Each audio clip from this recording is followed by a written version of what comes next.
Player Profiler Posse. I am Hilo, and this is First Mover.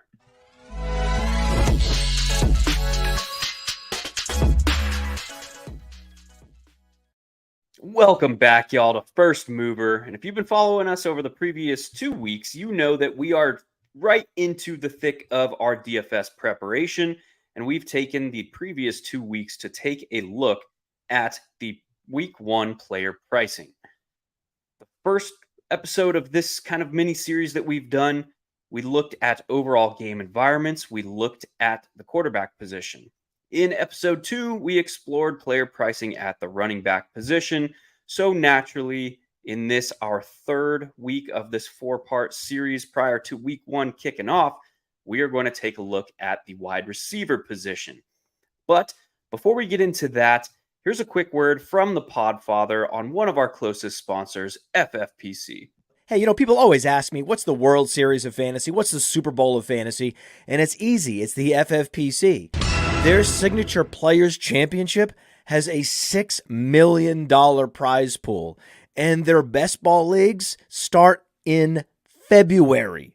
And they're the answer to so many questions. Hey, what's the best place to get a Dynasty Orphan? Well, you can adopt a Dynasty Orphan at the FFPC right now. There's more orphans at the FFPC than anywhere else on the internet. That's why we partner with them. So if you want to play fantasy football for low, medium, high stakes, you love Dynasty, you love best ball, you love seasonal leagues, all types of fantasy footballers need to go to the FFPC. And remember, use promo code Underworld. Promo code Underworld gets you $25 off your first team. Promo code Underworld, $25 off your first team, no matter what the format is, at the FFPC. Go get it.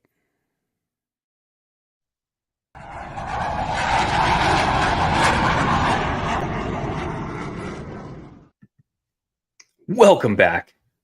Let's talk about some week 1 player pricing at the wide receiver position. And again, we're going to focus this discussion on DraftKings. So I'll bring up some of the player pricing for week 1. Let's make it bigger there. There we go. And right off the bat, when we talk about kind of how the field generally conceptualizes how to build a roster in a DFS contest, we start to see very specific patterns begin to develop in how the field is constructing rosters. And what we typically see is one wide receiver picked from this $7K price range and above. So when we look at the slate for week 1, we still have a significant number of wide receivers that are in this kind of tier 1 pricing or top range pricing for the first week. We also typically see rosters built with one wide receiver from the middle tier, which I classify as between 7K and 5K in player pricing. And typically we see one wide receiver of the 3 required wide receiver starting spots pulled from the sub 5K player pricing tier. So right off the bat, when we're talking about how do we attack these contests from a optimization standpoint and trying to place ourselves in the best position to be fighting against a lower portion of the field, right off the bat, we kind of have this feeling of, well, I can just do something different from a salary allocation standpoint as far as where I'm pulling players from these player pricing tiers. And again, this is just a generalized assumption based on field observations that we kind of throw into our decision-making process when we're constructing a roster in these contests. And it is by no means a blanket statement saying the entire field is building their rosters in this way. But if we know that a solid portion of the field is constructing their rosters through this very, very statuesque kind of process, this it takes a lot for people to be pulled away from habit patterns that they have ingrained from a psychological standpoint when constructing a roster.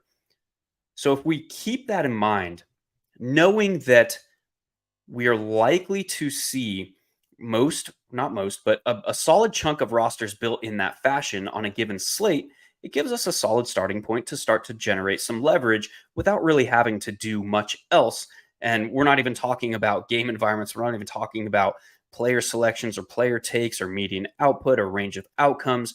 We're simply looking at how the general field is constructing their roster from a salary allocation standpoint. And very clearly, because we are forced to start the most wide receivers on a given slate, talk about a standard main slate where we have to start one quarterback, two running backs, three wide receivers, a tight end, flex, and a defense. Very, very different in showdown. But on these main slate type rosters or standard DFS practices that we've seen over the previous 12 seasons, that is a very, very safe assumption to kind of build a starting point game plan development around. So I wanted to kind of lead with that today to break this mold of what is comfortable to us as far as how do we handle salary allocation as our starting point when we're building a DFS roster. Now, for week one, we're likely to see the field have a little bit more leeway in that third wide receiver spot in this from the sense of player pricing is softer. We typically see, and the way that I like to conceptualize this before I get too far down that path is we know that per the contest rules, every player that is entering a roster in a contest on a given slate has to abide by the 50K salary cap maximum. One of the unique ways to generate leverage in these contests is to start to visualize and conceptualize how you can cheat that salary cap in your favor. Typically, and this is one of the primary examples of why over the last 3 or 4 seasons, since we left the hashtag Team Jam 'em in era of DFS at running back, which is where we had Le'Veon Bell, where we had David Johnson, where these guys were just seeing 10 plus targets week in and week out, in addition to their 20 to 25 carries. It was like, I'm taking that guaranteed production and taking it to the bank. We are far past that because of the changing dynamics of the NFL itself. Now that we're in this primarily a league that utilizes multiple backs in a given week, and we have very, very few workhorse type running backs left standing in today's NFL game. So what we've seen is the field is now very, very privy to the fact that you can cheat this 50K salary cap by taking volume at the running back position and taking it cheaply. And the way that we see this primarily presented to us in this fashion is backup running backs throughout the season taking over featured roles for an injured starter. And typically, you're going to see heavy ownership on those players. You're going to see them kind of settle in as the chalk because that is a way to cheat the salary cap and basically be playing with an effective salary cap that is much, much greater because those running backs give you relative range of outcomes production that is comparable to running backs that are priced somewhere between the 5,500 to the 6,500 price range, kind of right in the heart of running back pricing. So when you talk about like how can we, or when you try and think about what are other ways where we can kind of cheat the NFL or the NFL DFS salary cap of 50K, well, other easy ways or ways that we see most often are early in the season where players are mispriced. Players are either mispriced for their role or we see pricing come out 6 weeks prior to week one. And then we have injuries and you have guys like Marvin Mims and Rashid Shaheed and these cheaper wide receivers that are expected to garner heavier roles to open the season than when, or I guess as compared to when pricing was released. That is another way to conceptualize this idea of cheating the salary cap and gaining access to an effective higher salary cap. So with all of that discussion behind us and the understanding of what the field, or I guess where the field is at in the current state of NFL DFS, the field has clearly come a long way over the previous 12 years that these contests have been in existence.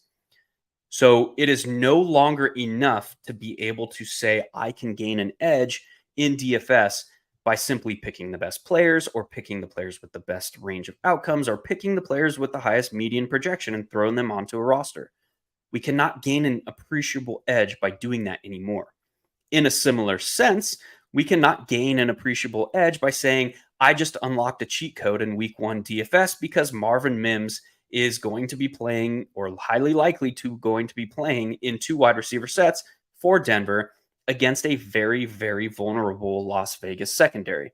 That is no longer an appreciable edge. So now we have to think about, if guys like Rashid Shaheed, Marvin Mims down here in this lower pricing tier, Zay Flowers at 4K, even Mac Hollins at 3,900, DJ Chark if he's healthy at 3,900, Alec Pierce at 3,800. All these players in this range that we just spoke to, all the way down to Marvin Mims, even Kendrick Bourne here at 3.3. All of these players carry a solid salary considered range of outcomes, or to put that another way, a solid point per dollar expectation based on their salary for week 1. The theoretical fallout of what that does to a person's brain, human psychology, when they're thinking through how they're going to construct rosters, it is now, I can just play one of these sub 4K wide receivers and now unlock all this additional salary to be spent elsewhere. So that was a long roundabout way to say that although the standard practices of the field are to pull one wide receiver from 7K and up, one wide receiver from 7K to 5K, and one sub 5K wide receiver, what we're likely to see in week 1, due to player pricing, due to all those discrepancies in salaries for week 1, because these salaries were released 6 weeks prior to the kickoff of week 1, all of that comes into play to shift that general idea of what we expect from the field as far as salary allocation. Now, players are highly likely to pay all the way down at one of these wide receiver spots to this sub 4K range, which now opens up additional salary that is likelier to be placed at the wide receiver position as well. So while on a normal slate, we're likely to see one wide receiver from the 7K and up range, and one wide receiver from the 7K to 5K range, and then one below, we might be likelier to see 2 wide receivers from the 7K plus range on rosters in week 1 when compared to other weeks in the season. We're also likely to see the potential for 4 wide receiver builds to be utilized at a heavier rate than is the norm, with one of those wide receivers coming from this sub 4K range. That is likelier to make salary allocation be one wide receiver from the 7K plus salary tier, and then 2 wide receivers pulled from this mid tier of wide receiver pricing. There's a lot of pricing psychology and other just human psychological aspects that go into that assumption and that assertion. But those are the things that we can be thinking about in this kind of third tier or third layer of theoretical thinking when we're thinking about how we build rosters that are different from the expectation from the field. So there are all kinds of volume wide receivers and wide receivers with elite ranges of outcomes in this middle tier that we can expect to garner some heavy interest in week 1. DeAndre Hopkins without Treylon Burks. We can expect, his median projection is probably 10 plus targets, even on a lower pass volume Tennessee offense, just simply due to the fact that they don't have many healthy bodies in that pass offense. We have T. Higgins here in the second highest game total of the week. We have Tyler Lockett here in a game where we do not expect Jackson Smith and Jigba to play. We have Calvin Ridley is probably going to be one of the highest owned singular wide receivers on week 1 slate. He has gotten so much hype. His ADP in best ball drafts has skyrocketed all the way up into the middle to late second round. And that's up from the 50s to the 60s where he started these contests. We have Chris Olave against one of the weakest secondaries in the league that struggles with the deep ball. And Chris Olave is expected to work primarily intermediate to deep. So you kind of get the picture here. But what the interesting piece of all this theoretical discussion as far as how salary comes together on a roster, given the known that we are working with a salary cap of 50K and everybody else is working with that same salary cap of 50K, there's some certain implications that we can begin to make as far as how can we optimize against that.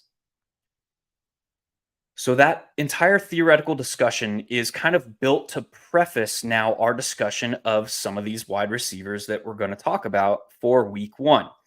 And I want to start actually in this middle tier of player pricing. So we're going to keep it right here. And if you look down this list of player pricing in this middle tier, so sub 7K all the way down to about 5K, and we'll scroll down to see the other names here, you're going to see a ton of wide receivers that are likely to garner some significant interest on this slate. But because most of these wide receivers in this pricing tier are not playing in the top 3 expected game environments on the slate, what that means is these players are highly, highly, highly likely to be utilized as one-offs or skinny correlations, which is a pass catcher from one side of a game paired with a pass catcher from the other side of the game without either of their quarterbacks. So that is the highest likelihood of how the field is going to utilize the players in this pricing tier. So immediately we can begin to think about how we can generate leverage against that. And it would be primarily if we're sticking within our lane of known optimal practices as far as constructing a DFS roster, we can immediately say, well, I want to have some exposure to game stacks from players in this range, in this tier. Would we be, or I guess, yes, we would be shocked, but is it impossible if we left week one after all is said and done and Tennessee and New Orleans developed into a shootout? Probably unlikely, but possible. Would that same mindset, would it be impossible, or would we be shocked if Cincinnati and Cleveland ended up as a had to have it, you had to have pieces from this game or you weren't winning anything? Similar discussion to Tampa Bay and Minnesota. There is all this negative bias associated with Tampa Bay, with Baker Mayfield being absolute garbage, with Baker Mayfield being more valuable to his commercials than he is to the NFL. Like, save all those. Let's get past those psychological blocks. What if he's not terrible? What if Baker Mayfield is not terrible in week one? Is he playing an opponent that is capable of running up a score, of pushing Tampa Bay into increased pass volume? What if Tampa Bay is successful in that pass volume? Would we be overly shocked if Tampa Bay and Minnesota put up 70 combined points? It is definitely within their range of outcomes. So these are the type of things that I like to think about. And it all kind of backs up into starting from field tendencies, which we kind of covered, taking those into generated assumptions based on those tendencies, and then developing a game plan to optimize against those general assumptions of observed field tendencies. Now, we'll scroll down to I'll keep it here for a minute. And we talked about players in this pricing tier that we should expect to garner some significant interest in week one. You'll notice that names I did not mention were guys like Michael Pittman, Mike Evans. DJ Moore is probably going to see significant interest. Same with Christian Watson.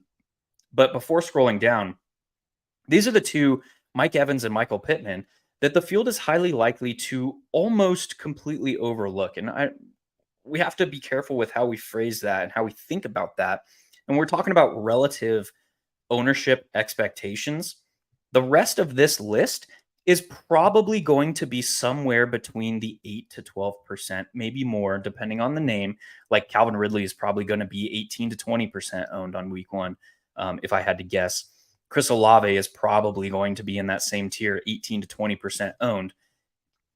Mike Evans, Michael Pittman, these guys in this kind of sitting here in the middle of this list of names that we do want to attack in week one, because of all the offseason hype or whatever the case may be, their range of outcomes is higher than their salary for week one. All these things go into it.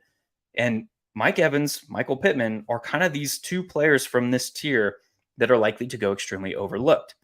And along that line of thinking of we just talked about like what if Baker Mayfield is not complete garbage in week one? What does that mean for this game environment? Well, it could push. We already know Minnesota is going to be a heavy pass volume offense. It could turn this game environment into something you had to have. And if Minnesota is pushing Tampa Bay and they are in turn forced to increase their pass volume in this game, how does that match up with the expected defensive play calling tendencies from Minnesota? Well, Minnesota just had a fairly significant defensive coordinator change. They moved from one of the most, I guess, benign defensive play callers is the best way to put it, playing a extreme prevent defense to now they have Brian Flores at defensive coordinator. So what can we expect from Brian Flores? We can expect increased rates of cover one. We can expect increased rates of blitzes from cover two. We can expect increased rates of man coverage behind a stacked box because he wants to be aggressive and force oppositions to the air. And we can expect a heavy pressure rate brought and through increased and unique blitz packages designed to disrupt the opposing quarterback in the backfield. So if that's the case, and we look at the depth chart of Minnesota's secondary behind that, they went out, had a splashy offseason signing with Byron Murphy to play this kind of borderline big nickel and small safety type role. So I would expect one of the matchups that you're going to see from this game is you're going to see Byron Murphy matched up opposite Chris Godwin at one of the higher rates as far as individual player matchups goes. So that is going to leave a Caleb Evans and rookie third rounder Mekhi Blackman likely to be playing opposite Mike Evans. And that, my friends, is a matchup that Mr. Mike Evans can and should, or I guess could, win. So this whole theoretical, and we didn't get there just from looking at individual matchups. We got there through this theoretical exploration of what is the field going to do and how do I optimize against that? So Mike Evans is a name that is extremely interesting to me in week one because of he is kind of buried in this middle tier of player pricing around a lot of guys that are going to have higher median projections than him, but he carries just as high a ceiling as any wide receiver in the game. I mean, look at last season. He put up a 3-touchdown game in week 17, put up 51 fantasy points. So he's got that within his range of outcomes. And yes, Baker Mayfield is not Tom Brady, but we look at this defense, this offense, this team, the dynamics of Tampa Bay, and we should still expect them to open things up if they are forced to. Minnesota is very much a team that could force them to do that. Michael Pittman is interesting because of, well, a couple of things, and we'll talk about those real quick. We talked about 2 weeks ago this idea that Jacksonville's offense last year showed us that they are more likely to allow their opponent to dictate their aggression through the air. And yes, they had the 12th ranked pass rate over expectation value, but if you look at the pass volume for Mr. Trevor Lawrence, we start to see that he is really only exceeding 30 to 35 pass attempts. And now we're starting to get into single week elite range when you're surpassing 35 pass attempts in games that they were either trailing or shootouts. And we think about, are the Colts likely to shoot out with the Jaguars in week one? More or less unlikely. But if the case stands that Trevor Lawrence is most likely to see increased pass volume in games that are competitive, then an interesting way to gain exposure to Jacksonville from this game is through Indianapolis. Because if Indianapolis succeeds, it would then force Jacksonville into this more aggressive stance from a game management and game planning and how they are handling the game environment at hand. So that discussion makes it very, very interesting to me to take some shots on rookie quarterback Anthony Richardson because he can influence this game environment in more than one way. It can be a deep pass downfield early to either Michael Pittman or Alec Pierce because both of them have been working downfield at the beginning or during the preseason. It can be Anthony Richardson with his legs breaking off a long touchdown run. There's lots of ways for Anthony Richardson to force Jacksonville into increased aggression here. The kicker is that Anthony Richardson is priced down at 5.6, while Trevor Lawrence is priced at $900 more than him at 6.5. And yes, that is a lower pricing delta than we would otherwise like because pricing is so soft in week one.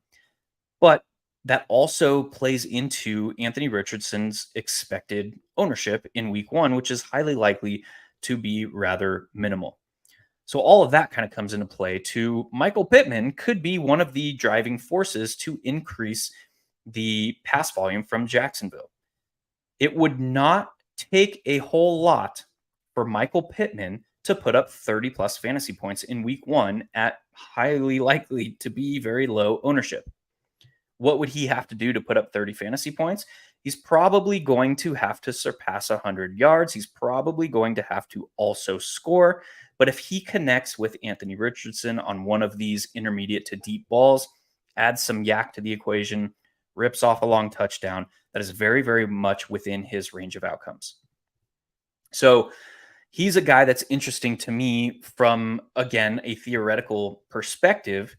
And his expected ownership just kind of piggybacks off of that as well and builds in some intrinsic leverage for us.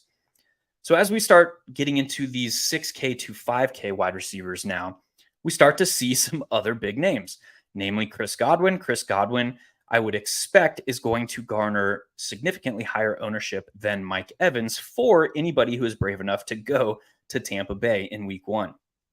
He scored a touchdown their last time out. He does not have a nagging groin injury as Mike Evans does. Amari Cooper is down here in a top 3 expected game environment. We have Mike Williams in the top overall expected game environment. We have Deebo Samuel against a Pittsburgh secondary who basically got gutted in yards after catch. And on the deep ball last season, we have Rashad Bateman here in an offense that is expected to chuck the ball a whole heck of a lot more. We have Deontay Johnson, who is extremely underpriced for his expected role and volume down here at 5.3. So you get the picture. Well, let's continue. You have Cortland Sutton at 5.2, who is going to be the primary receiving option for Denver against a very, very beatable Las Vegas secondary. The list kind of goes on here. Again, that kind of reinforces our theoretical assumptions that we alluded to earlier, that we should expect the field to be aiming to select 2 wide receivers from this pricing tier because of the psychological aspects, because of how soft player pricing is, because of the wide receivers that are available to us in the lower pricing tier. So that's kind of the spiel on the middle pricing tier. Let's go back up to the top tier in player pricing. Obviously, this tier is the tier that we always have to be accounting for when we're building rosters. That does not mean that we are always playing all of these names. It means that we're accounting for them. And a way that I like to think about this is if these names are failing, what is the reason for them failing? Is it because their offense failed? Take Justin Jefferson, for example. Highly concentrated, high volume pass offense in Minnesota. Is it more likely that Justin Jefferson fails because the Vikings failed? Or is it more likely that Justin Jefferson failed because somebody else on the team was scoring the touchdowns or somebody else on the team caught the long pass on that week? And my money is on the latter. So that kind of reinforces this idea that these are the tier of players, of wide receivers, that we need to be accounting for when we're building rosters. This tier of player are always going to make our player pool on a given week because we have to be accounting for either playing them or how do they fail. So your Justin Jeffersons, your Cooper Kupps, Tyreek Hill, Jamar Chase, Devontae Adams, AJ Brown, even Keenan Allen and Devontae Smith, Jalen Waddle, DK Metcalf, these names where we need to kind of be figuring out how we are going to be handling them each and every time they take the field, because they bring both high median expectation and some of the top single game ceilings that are available at the wide receiver position. We alluded to the fact earlier that the field might have an easier chance in week one getting two of these players. But if you look at the names here, there's a lot of guys who have received a ton of off-season hype, and there's one or two who really have not.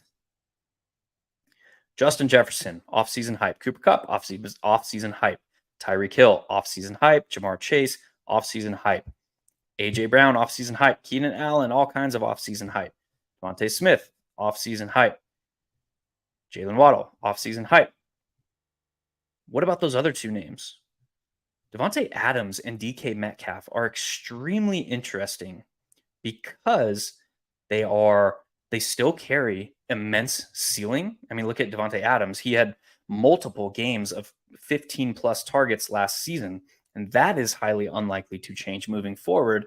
But yes, he sees a slight quarterback downgrade from Derek Carr there to Jimmy G. But that does not change the fact that Devontae Adams is an elite target earner, and we should not be surprised if we leave week one and Devontae Adams put up one of his patented 17 target games. DK Metcalf is super, super interesting to me in week one. He is playing in a top 3 expected game environment. He is on a now more condensed pass offense than it was 3 weeks ago due to JSN's injury.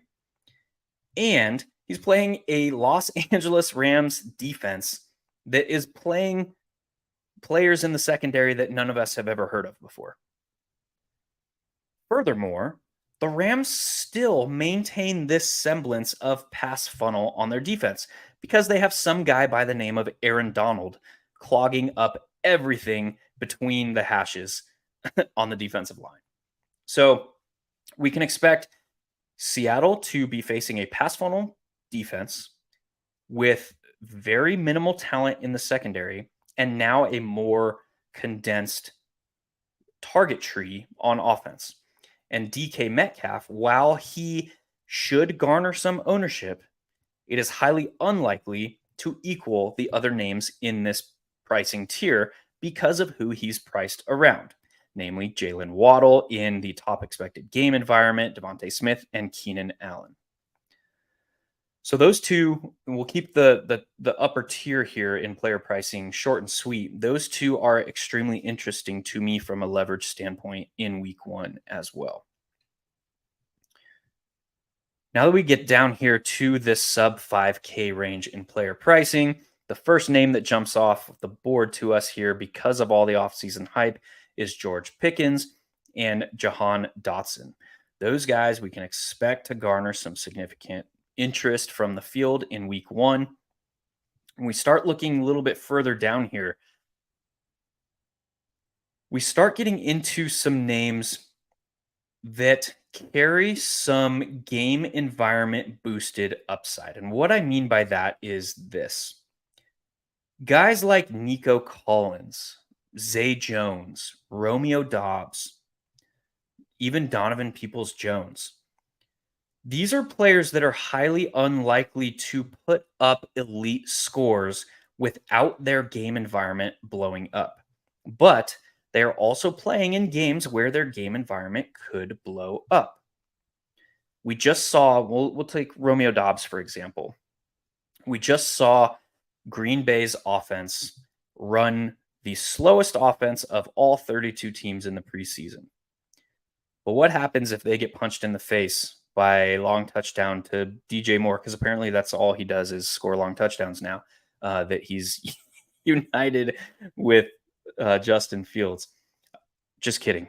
But anyway, what happens if they get punched in the mouth? What happens if Green Bay falls down on the road in Chicago and they're not having to deal with Chicago in December where they have the off-lake winds, they have snow, you get the point.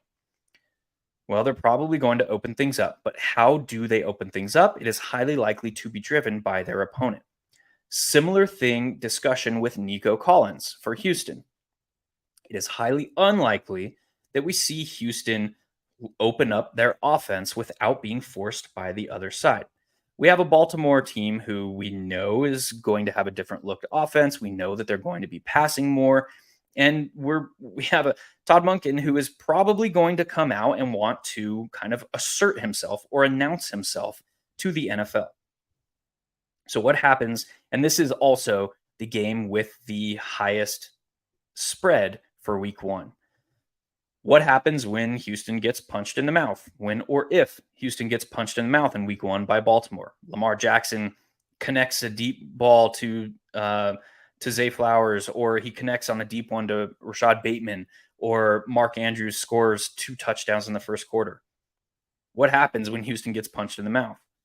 They're probably not, with their new coaching regime, with their new rookie quarterback, with the kind of where this franchise is at as a whole, they're probably not going to fall over and die and just run the ball 40 times like Atlanta did last year.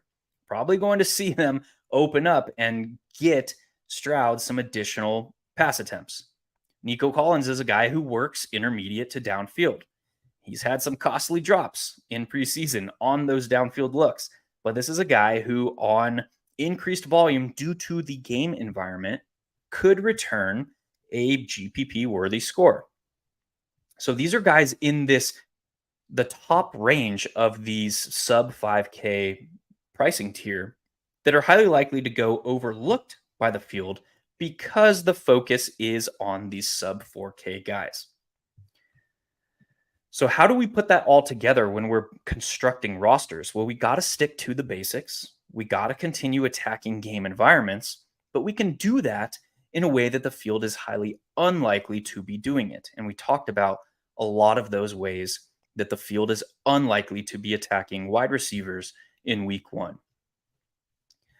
So with that is going to do it for us for this week. Again, I am Hilo, and this is First Mover. We will see you next week, where we're going to talk about tight ends for week 1, and we'll also throw in some defensive talk because the tight ends are rather sparse.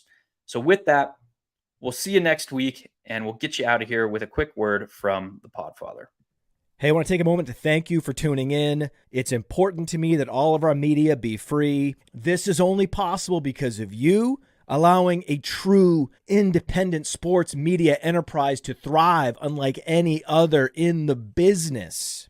So please subscribe to the All In package to continue to make all of this possible, to ensure that all of our stats, information, data, content is available to you, especially you, the people that get the site and get the show.